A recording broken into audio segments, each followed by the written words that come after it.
más de 200 soldados. 200 elementos de las Fuerzas Especiales del Ejército Mexicano, con apoyo aéreo y la venia de la DEA. Reventaron la puerta de mi casa en Culiacán ese 21 de enero de 2008.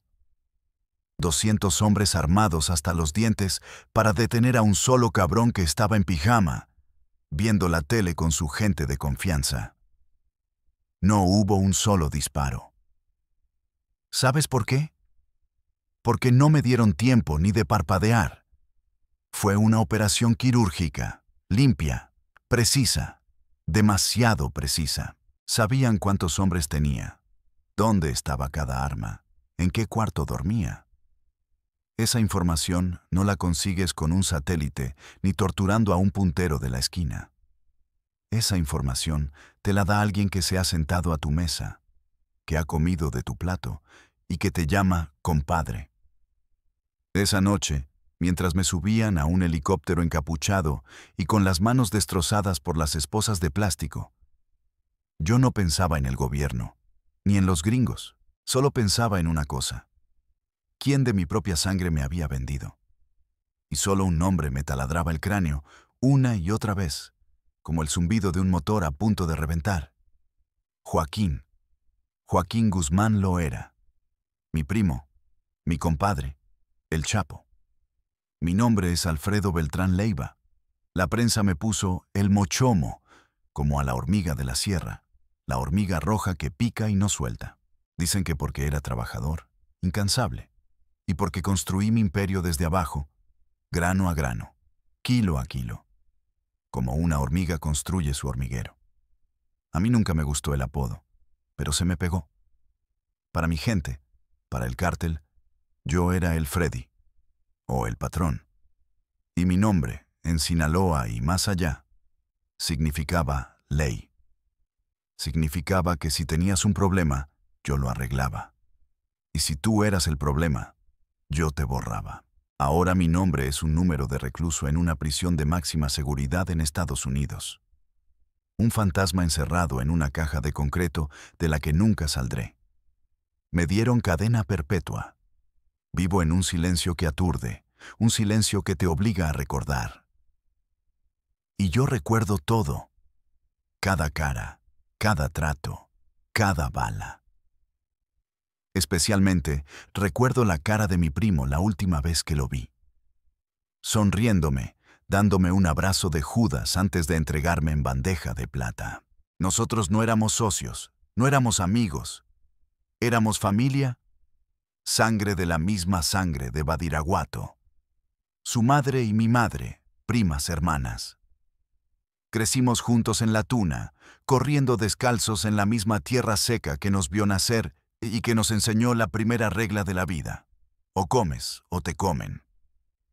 Joaquín era el inquieto, el aventado, el que siempre estaba buscando cómo hacer feria, cómo brincarse las trancas.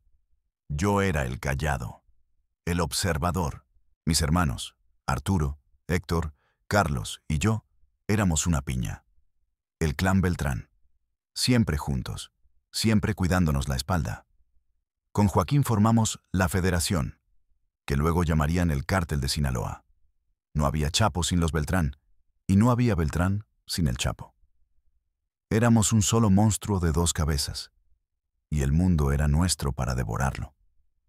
Yo le bauticé a uno de sus hijos, a Iván Archibaldo. Él me bautizó a uno de los míos.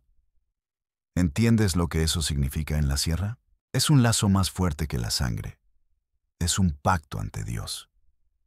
Un pacto que Él rompió por la calentura de una falda y por unos cuantos kilos de poder. La gente de la ciudad no entiende de dónde venimos. Creen que uno elige ser esto, como si fuera una carrera, como si un día te levantaras y dijeras, hoy quiero ser narco. En la sierra no eliges nada. La vida te elige a ti. Naces con el hambre pegada a las costillas y con el olor a tierra mojada y a pólvora en la nariz. Mi padre, como el de Joaquín, era un gumaro, un campesino que sembraba maíz y frijol para sobrevivir, y amapola para vivir de verdad. Veíamos a los primeros traficantes bajar de la sierra en sus camionetas nuevas, con cadenas de oro que brillaban más que el sol, con mujeres hermosas y con el respeto de todos en la mirada. No eran doctores ni licenciados, eran hombres como nosotros, pero que habían entendido el juego. El gobierno solo subía a la sierra a joder, a quemar plantíos, a llevarse gente. Nunca a construir una escuela, un hospital, una puta carretera decente. La única ley era la de la maña.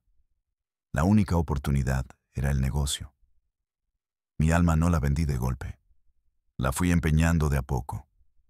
El primer pago fue a los 14 años. Mi hermano Arturo, el Barbas, llegó un día con un señor de Culiacán, un pez gordo. Necesitaba gente de confianza para bajar la goma de opio de los cerros a la ciudad.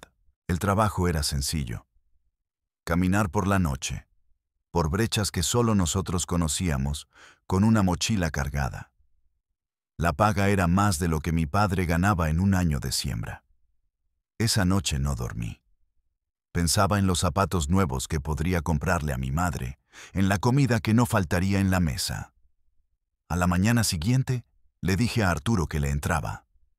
Mi primera carga fueron 10 kilos de pasta de opio. Pesaban como si llevara el mundo en la espalda, pero al mismo tiempo me sentía ligero. Por primera vez, sentía que tenía el control de mi destino. Dejé la escuela. ¿Para qué servían las letras si no podías leer el futuro? Y mi futuro, el nuestro, ya no estaba en los libros, sino en los paquetes encintados que olían a dinero y a peligro. Joaquín ya andaba en lo suyo para entonces. Se había pegado a Miguel Ángel Félix Gallardo, el jefe de jefes. Aprendía rápido, era carismático y no le temblaba la mano para jalar el gatillo. Yo era diferente. Yo era el cerebro logístico.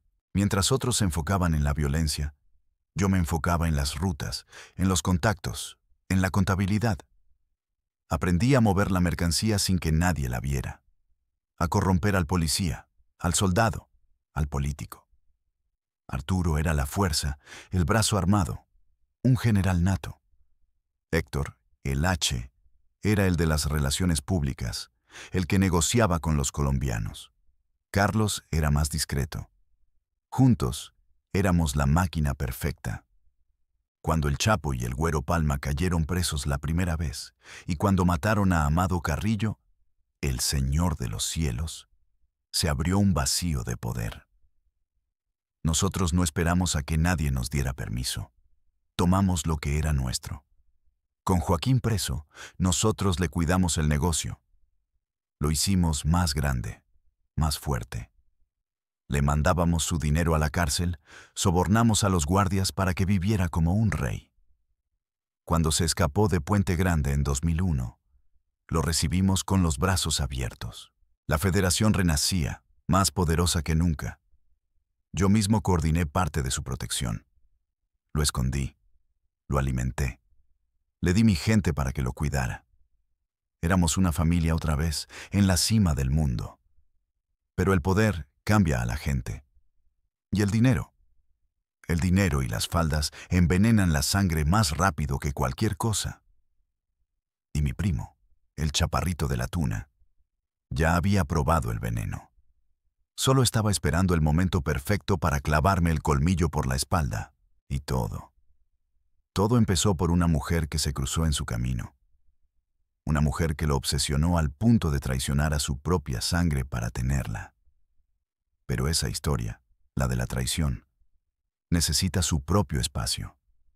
Para entender por qué me dolió tanto, tienes que entender qué construimos, qué tan alto llegamos, y para eso, tengo que volver al lodo, al primer escalón. Aquel primer viaje con la mochila de opio fue solo el bautizo.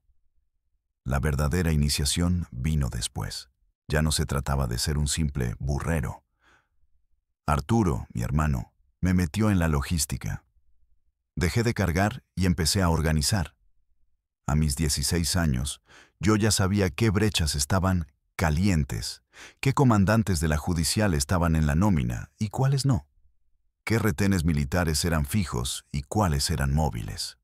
Mi cabeza se convirtió en un mapa de rutas y sobornos. Mientras otros aprendían a disparar, yo aprendía a calcular el costo por kilo, la merma por el camino y el porcentaje exacto para el gobierno. El negocio, en su esencia, es un problema de matemáticas, no de balas. Las balas solo se usan cuando las matemáticas fallan. Y un día, fallaron. Había un tipo, un comprador de medio pelo de nogales. Le decían el cacarizo por la cara que tenía. Nos compraba goma de opio en pequeñas cantidades. Siempre pagaba a tiempo, siempre discreto. Un día nos hizo un pedido grande, el más grande hasta la fecha. 50 kilos. Era mucho dinero.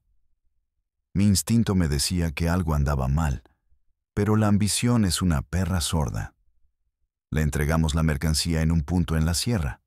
Quedó de pagar en 2 días. Pasaron los 2 días. Pasaron 4. El cacarizo se había apagado. Su teléfono, muerto. Nadie sabía de él. Nos había robado.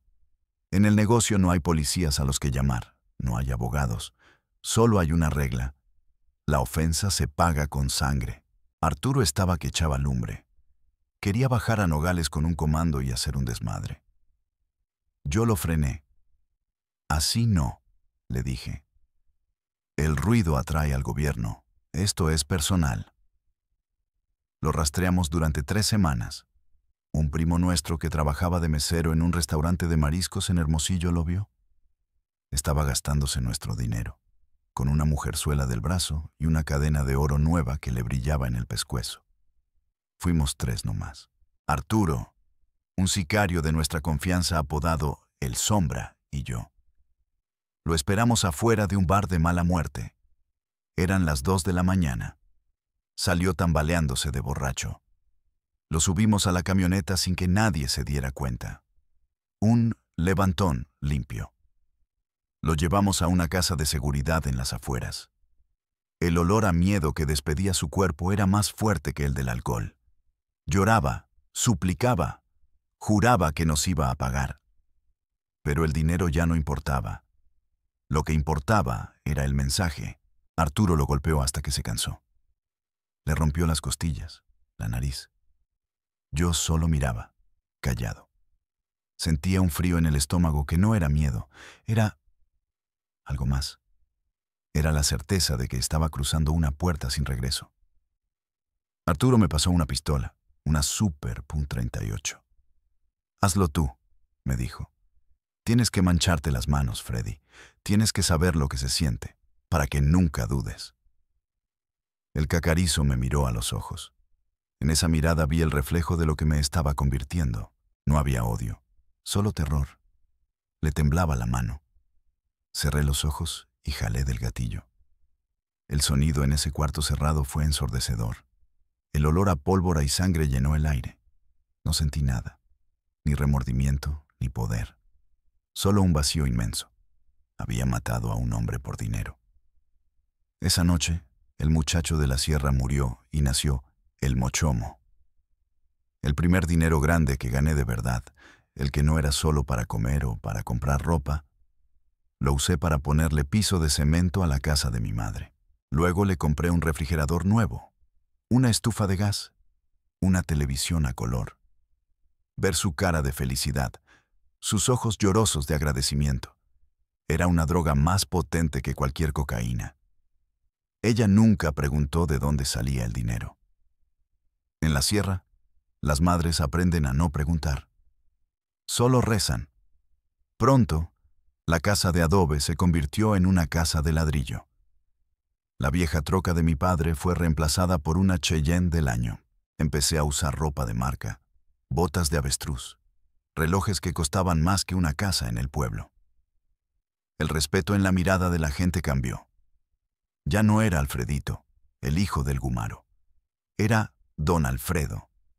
El miedo y la admiración son 2 caras de la misma moneda. Y yo quería todas las monedas. El poder te seduce lentamente y luego de golpe. Empezamos a controlar no solo la siembra, sino el transporte. Nos asociamos con los colombianos. Traíamos la cocaína en barcos, en avionetas que aterrizaban en pistas clandestinas, que yo mismo diseñé en el corazón de la sierra. El dinero dejó de contarse, se pesaba. Toneladas de dólares. Las fiestas en Culiacán duraban días. Llegaban los tucanes de Tijuana, los canelos de Durango, y nos componían corridos ahí mismo, en vivo. Mientras las botellas de coñac del más caro pasaban de mano en mano, y las modelos más hermosas del país bailaban para nosotros. Compramos ranchos, caballos de pura sangre, casas en la playa, negocios para lavar el dinero. Joaquín, mis hermanos y yo éramos los dueños de Sinaloa. La palabra no desapareció de nuestro vocabulario. Si queríamos algo, lo tomábamos. Si alguien se oponía, lo quitábamos. Construimos un gobierno paralelo. Teníamos más poder que el propio gobernador. Poníamos y quitábamos jefes de policía, alcaldes. La nómina era extensa. Soldados, marinos, agentes federales, políticos de alto nivel, todos comían de nuestra mano. Éramos intocables, o eso creíamos. El lujo te vuelve ciego. Te hace olvidar el olor a pólvora y a sangre del principio. Te hace pensar que eres un empresario, un rey, y no lo que realmente eres. Un hombre que un día, en un cuarto apestoso, le voló la cabeza a otro hombre por un puñado de billetes. Esa es la verdad. Y esa verdad te alcanza siempre. No importa en qué castillo de oro te escondas. La nuestra nos alcanzó cuando el país se tiñó de rojo, cuando la Pax Narca se rompió y el negocio de traficar se convirtió en una guerra abierta por las plazas. Fue ahí cuando pasamos de ser narcos a ser soldados de nuestra propia causa. La guerra no empezó con un disparo, empezó con una llamada. Era Osiel Cárdenas Guillén, el jefe del cártel del Golfo. Quería la plaza de Nuevo Laredo. Esa plaza era de Sinaloa. Se lo dijimos claro. La respuesta de Osiel fue mandar a su nuevo brazo armado. Unos exmilitares desertores que se hacían llamar los Zetas. Eran diferentes a nosotros. No entendían de códigos, de familia, de respeto. Eran máquinas de matar entrenadas por el gobierno. No negociaban. Torturaban, decapitaban, disolvían gente en ácido. El horror se volvió nuestro pan de cada día. Recuerdo una vez que levantamos a uno de sus comandantes, un tal Z-14. Lo llevamos a un rancho que teníamos por Durango. Arturo quería sacarle información sobre sus rutas, sus contactos en el gobierno. Yo le dije que era inútil, que esa gente estaba entrenada para no hablar. No me hizo caso. Lo que vi en esa bodega durante 2 días me quitó el sueño por meses. No entraré en detalles, pero involucró un soplete, pinzas de electricista y un perro de pelea hambriento. El tipo no dijo ni una palabra. Al final, Arturo, frustrado, le dio el tiro de gracia. Su cuerpo lo colgamos de un puente en Zacatecas con un narcomensaje. Esa fue la nueva normalidad. Ya no se trataba de mover kilos, se trataba de coleccionar cabezas. La violencia se volvió una herramienta de marketing.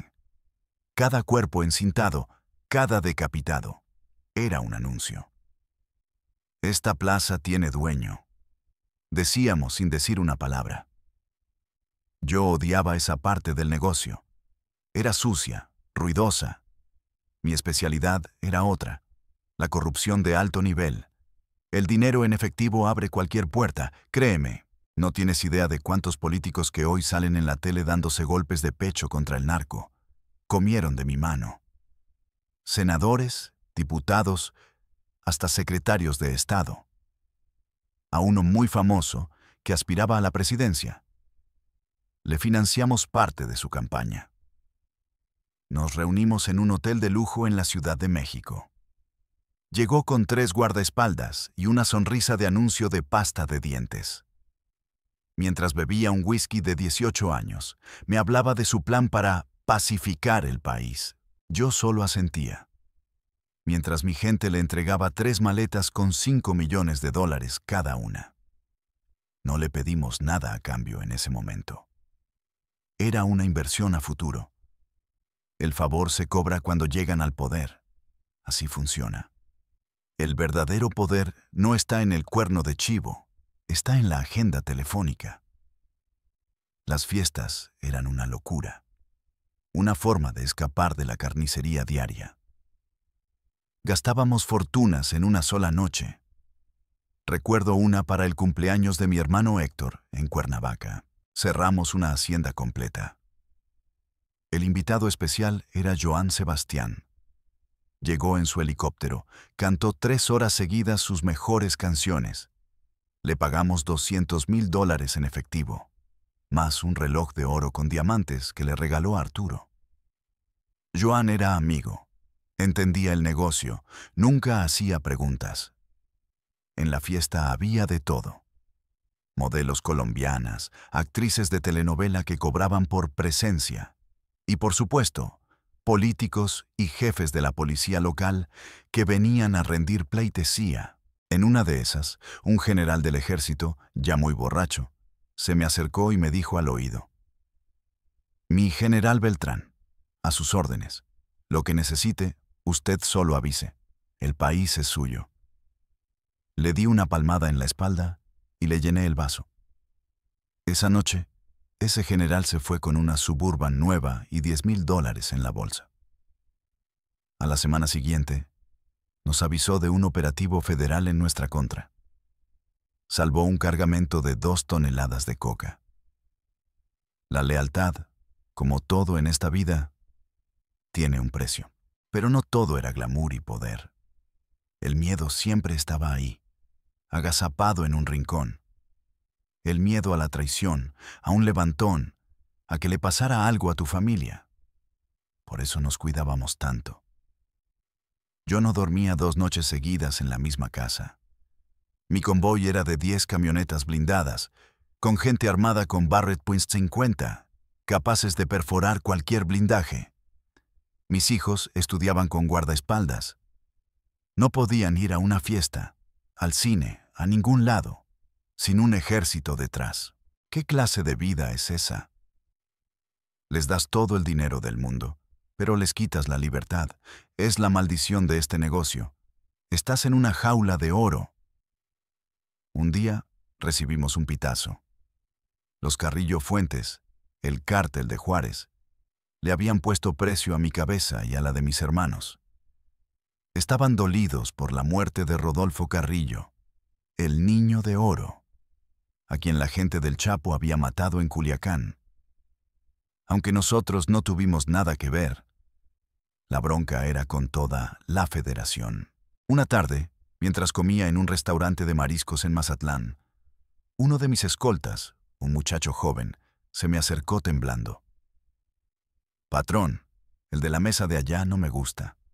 Lleva rato viéndonos». Era un tipo solo, comiendo camarones, aparentando normalidad. Pero mis ojos, entrenados para ver lo que otros no ven, detectaron el bulto en su cintura. La forma en que sus ojos no se despegaban de mí. No dije nada. Terminé mi agua de horchata, pagué la cuenta y nos levantamos. Al salir, le dije a mi jefe de seguridad: «Súbanlo». Lo interceptaron antes de que pudiera sacar el arma. Era un sicario de la línea, el brazo armado de Juárez. Cantó todo en la casa de seguridad. Tenía la orden de matarme ahí mismo, en el restaurante. Iba a ser una masacre. A ese sicario nunca más se le volvió a ver. Lo enterramos en el desierto. Esa noche, mientras intentaba dormir, no podía dejar de pensar en mi hijo, que había estado a 2 mesas de distancia. La bala no tiene nombre. Y en esta guerra, los hijos, las esposas, las madres, son solo daños colaterales. Esa paranoia, esa sensación de que en cualquier momento todo se puede ir al carajo, es el verdadero precio del poder. Y es un precio que pagas todos los días, hasta que te matan o te encierran. El principio del fin, la primera grieta en el imperio, no fue por una bala ni por un operativo del gobierno. Fue por algo mucho más estúpido y humano: la soberbia. Mi hermano Arturo, el Barbas, el jefe de jefes, empezó a perder el piso. El poder absoluto lo corrompió absolutamente. Se creía un dios inmortal. Gastaba millones en fiestas que duraban semanas. Se rodeaba de lambiscones que le inflaban el ego y empezó a tomar decisiones sin consultarnos. La peor de todas fue la guerra contra los zetas. Se volvió algo personal, una obsesión. Desvió recursos, hombres y atención de lo que importaba, que era el negocio, para dedicarse a cazar a esos exmilitares por todo el país.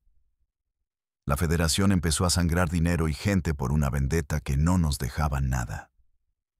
Joaquín, el Chapo, se lo dijo varias veces: «Compadre, esa guerra nos está costando. Hay que enfriar las cosas, negociar». Pero Arturo no escuchaba a nadie. Su orgullo era más grande que su cerebro. Fue entonces cuando conocí a la mujer que detonaría todo. No diré su nombre, por respeto a lo que alguna vez fue.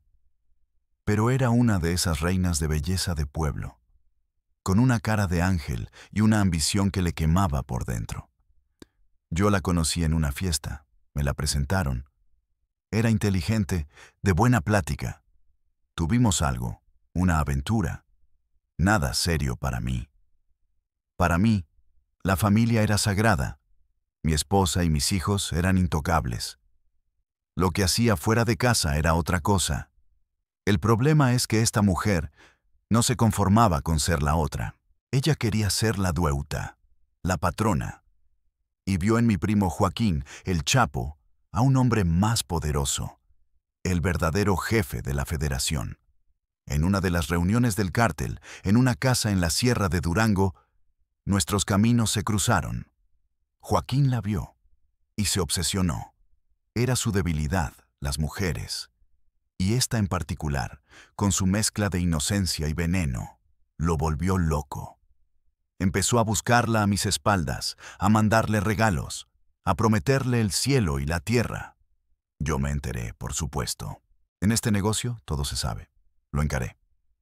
«Primo, esa mujer es mía», le dije. Él se rió. «Compadre, en la sierra no hay cercas», me contestó. «Además, solo es una mujer». Pero sus ojos decían otra cosa. Vi en ellos una chispa de desafío, de competencia. No era por ella. Era por poder. Era su forma de decirme que él podía quitarme lo que quisiera, cuando quisiera. La tensión entre nosotros creció. Empezamos a desconfiar el uno del otro. Nuestras reuniones se volvieron más frías, más calculadas. Había un elefante en la habitación y nadie quería hablar de él.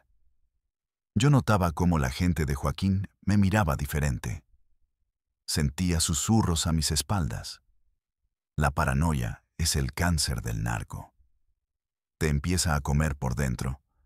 Te hace ver fantasmas en cada esquina.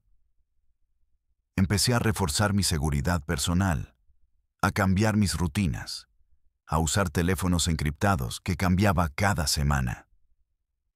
Un día, mi hermano Arturo me llamó. Estaba furioso. «Alfredo, el hijo de la chingada de tu primo, nos está jugando chueco. Uno de nuestros cargamentos, 5 toneladas de coca que iban para Chicago, había sido interceptado por la DEA en El Paso, Texas. La información era demasiado precisa. Sabían la ruta, el tipo de camión, hasta el nombre falso del conductor. Esa información solo la teníamos 3 personas: Arturo, yo y el Chapo Guzmán. Era obvio que él la había filtrado. ¿Por qué? Para debilitarnos, para quedarse con nuestras rutas, con nuestros contactos. La Guerra Fría había comenzado. El error fatal lo cometí yo. Unos meses después, mi sobrino, el hijo mayor de Arturo, fue asesinado a tiros saliendo de un centro comercial en Culiacán. Un ataque directo, profesional. Sabían que no llevaba mucha seguridad. Arturo se volvió loco de dolor y de rabia. Juró que había sido la gente del Chapo. Una respuesta a nuestros reclamos por el cargamento perdido. Yo no estaba tan seguro. Podía haber sido cualquiera de nuestros enemigos, los Zetas, los Carrillo Fuentes. Pero la duda ya estaba sembrada. Arturo, ciego de ira, ordenó la muerte de Edgar Guzmán, uno de los hijos del Chapo. Lo acribillaron en el estacionamiento de un supermercado. Fue una estupidez. Rompió el código más sagrado. No tocar a la familia. Joaquín quedó destrozado. Dicen que lloró durante días. Y yo supe, en el fondo de mi alma, que había firmado nuestra sentencia de muerte. Ya no había vuelta atrás. La federación se había roto para siempre. La guerra entre los Beltrán Leiva y el Chapo Guzmán era oficial. Culiacán se convirtió en un campo de batalla.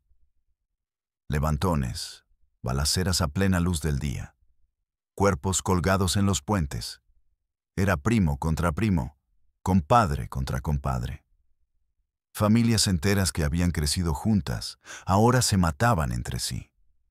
Fue una sangría brutal. Yo intenté razonar, busqué intermediarios, pero ya era tarde. El odio era demasiado profundo.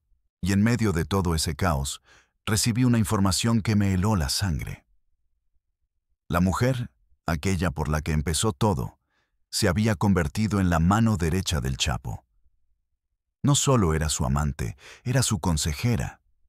Le metía ideas en la cabeza, le envenenaba el alma en contra de nosotros. Le decía que los Beltrán Leiva éramos una amenaza, que queríamos quitarle el liderazgo, que yo, Alfredo, era el más peligroso porque era el cerebro financiero. Ella fue la que le susurró al oído la idea de entregarme, deshacerse de mí no con una bala, sino con una traición más sofisticada. Usar al gobierno, a los gringos, como su sicario personal, limpio, sin mancharse las manos. Y Joaquín, cegado por la falda y la ambición, la escuchó. Puso en una balanza el negocio, el poder y a su nueva reina. Y en el otro lado, a su primo, su compadre, el hombre que le cuidó la espalda por años. Y la balanza, para mi desgracia, se inclinó. La trampa estaba puesta. Y yo, como un pendejo, caminé directo hacia ella. La noche que me agarraron, ese 21 de enero, estaba tranquilo. Demasiado tranquilo. Había pasado el día en una de mis casas de seguridad en Culiacán, una fortaleza discreta en una colonia de clase media. Había tenido una reunión con mi contador y con mi jefe de sicarios. Planeábamos la expansión a la plaza de Cancún. Nada fuera de lo normal. Por la noche, me quedé con apenas 4 hombres de confianza. El resto de mi escolta, más de 30 cabrones, se habían ido a descansar. Un error de novato. Un exceso de confianza que pagué con mi libertad. La llamada que le dio luz verde al operativo vino de alguien que sabía perfectamente que esa noche mi guardia estaba baja. Alguien que conocía mis movimientos al minuto. Alguien a quien el Chapo le había pasado mi agenda personal. El estruendo fue como si el mundo se partiera en dos. Derribaron el portón con un vehículo blindado. Ni tiempo me dio de agarrar la pistola que siempre tenía bajo la almohada. En segundos, mi cuarto estaba lleno de soldados vestidos de negro, con láseres apuntándome a la cara, gritando ¡al suelo! ¡Al suelo! El olor a pólvora de las granadas de aturdimiento llenaba el aire. Me arrastraron por el suelo en pijama, me pusieron las rodillas en la espalda. Sentí el frío del metal de las esposas cortándome las muñecas. Mientras me sacaban de la casa, vi las caras de mis vecinos asomados por las ventanas, aterrorizados. El gran Alfredo Beltrán Leiva, el mochomo, el patrón de Sinaloa, reducido a un bulto humillado frente a todo el mundo. El helicóptero me llevó a la Ciudad de México. a las instalaciones del Asiedo. Ahí empezó el verdadero infierno. Me interrogaron durante días. Gringos de la DEA, militares mexicanos. Querían que hablara, que les diera nombres, rutas, cuentas bancarias. Querían que delatara a mis hermanos, al Chapo, a El Mayo Zambada. Les ofrecí un trato. $50 millones en efectivo por mi libertad. Se rieron en mi cara. Tu gente ya no tiene ese poder, Alfredo. Me dijo un agente gringo con un español perfecto. Tu organización está rota, te vendieron. Fue ahí, en esa sala fría y sin ventanas, donde entendí la magnitud de la traición. No solo me habían entregado a mí, habían entregado la estructura, las rutas, los contactos. El Chapo no solo me quitó del camino, se aseguró de que los Beltrán Leiva nunca más pudiéramos levantarnos. Quería todo el pastel para él solo. Me extraditaron a Estados Unidos más rápido que un paquete de Amazon. El juicio fue una farsa. Usaron testigos protegidos, ex socios que cantaron todo lo que sabían a cambio de una reducción de sentencia. Mi propio compadre había creado las pruebas para hundirme. Me sentenciaron a cadena perpetua en la prisión de máxima seguridad ADX Florence, en Colorado. Le dicen el Alcatraz de las Rocosas. Aquí es donde mandan a los que el gobierno quiere borrar de la faz de la tierra. Paso 23 horas al día encerrado en una celda de concreto del tamaño de un baño. La cama, el escritorio y el banco son de cemento. La comida me la pasan por una rendija en la puerta. No hablo con nadie. No veo a nadie. La única ventana es una franja de 4 pulgadas de ancho desde la que solo puedo ver un pedazo de cielo. No hay sol, no hay árboles, no hay vida. Solo el silencio y mis recuerdos. A veces, en la noche, creo que escucho los corridos, el ruido de las fiestas, la risa de mis hijos. Pero es solo el eco de una vida que ya no existe. Me enteré por mi abogado de lo que pasó después. Mis hermanos, Arturo y Héctor, fueron asesinados. Uno en un enfrentamiento con la Marina. Otro murió en la cárcel. La organización que construimos con sangre y sudor se desmoronó. El Chapo se quedó con todo. Por un tiempo. La ironía del destino es poética. Años después, lo capturaron. Lo extraditaron. Y ahora, él también está en una de estas cajas de concreto, aquí mismo, en esta misma prisión. A veces me pregunto si él también escucha los ecos. Si en la noche se acuerda de su primo, de su compadre, de la sangre que derramó por una calentura y un poco más de poder. Y tú, que estás viendo esto, escuchando mi historia desde la comodidad de tu casa. Quizás piensas que esto es una película, una serie de narcos. Te emocionas con la violencia. Te deslumbras con el lujo. Crees que ser como nosotros es ser poderoso, ser un chingón. Déjame decirte algo. Todo es mentira.